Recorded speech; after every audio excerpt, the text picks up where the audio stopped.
গুলিবিদ্ধ হয়েছেন হুগলির চণ্ডীতলা থানার আইসি জয়ন্ত পাল। বুধবার রাতে হাওড়ার এনএস রোডের ঘোষপাড়া পেট্রোল পাম্পের সামনে পুলিশ আধিকারিকের সার্ভিস রিভলভার থেকেই গুলি চলে বলে খবর, আর তাতেই গুলিবিদ্ধ হন ওই আইসি। জখম অবস্থায় জয়ন্তকে হাওড়ার একটি বেসরকারি হাসপাতালে ভর্তি করানো হয়েছে। ঘটনাস্থল থেকে উদ্ধার হয় একটি গুলির খোল। হাওড়া সিটি পুলিশের উচ্চপদস্থ আধিকারিকরা যান ঘটনাস্থলে। ঠিক কী কারণে এই ঘটনা ঘটল তা খতিয়ে দেখছে পুলিশ। সূত্রের দাবি, আইসির সঙ্গে থাকা এক মহিলার সঙ্গে অশান্তির জেরেই এই শুট আউট। গুলিবিদ্ধ হওয়ার খবর পেতেই ঘটনাস্থলে পৌঁছন ব্যাটরা ও শিবপুর থানার পুলিশ। পুলিশ সূত্রে জানা গিয়েছে, বুধবার রাত 11টা নাগাদ ঘোষপাড়া পেট্রোল পাম্পের সামনে একটি নীল রঙের 4 চাকা গাড়ি এসে দাঁড়ায়। গাড়ি থেকে নামেন জয়ন্ত, তার সঙ্গে ছিলেন এক মহিলা। পিছনে আরও একটি সাদা গাড়ি এসে দাঁড়ায়, সেখান থেকে আরও কয়েকজন নামে। দুটো গাড়ি মিলিয়ে 4 জন ছিলেন। ইতিমধ্যেই ওসির গাড়িটি বাজেয়াপ্ত করেছে পুলিশ। অন্যদিকে ওই মহিলাকে জিজ্ঞাসাবাদ করা হচ্ছে। হাসপাতালে জিজ্ঞাসাবাদ করা হচ্ছে অফিসারকেও। হাওড়া সিটি পুলিশের উচ্চপদস্থ অফিসাররা রয়েছেন ঘটনাস্থলে। ওই মহিলার সঙ্গে কি সম্পর্ক তা জানার চেষ্টা করছে পুলিশ।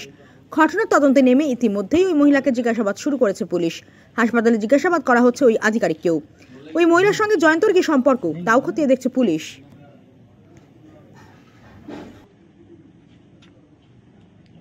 দেখা যাবে না।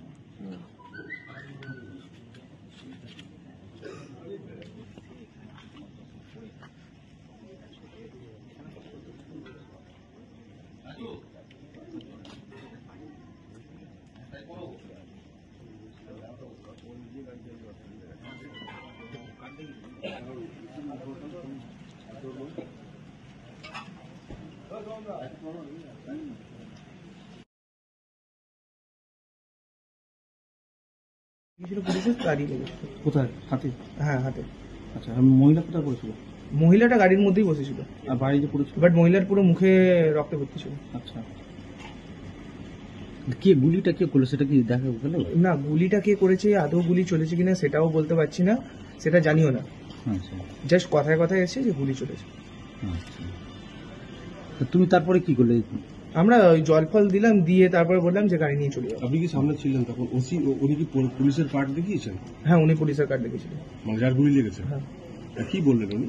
উনি বললেন, আমি পুলিশে আছি, ম্যাটারটাকে বেশি বড় করো না, ছেড়ে দাও, তোমরা চলে যাও, আমরা বুঝে নিচ্ছি। কোন মহিলা ছিল? হ্যাঁ, একজন মহিলা ছিলেন গাড়ির মধ্যে বসে। গাড়ির মধ্যে গুলি চলেছে? হ্যাঁ।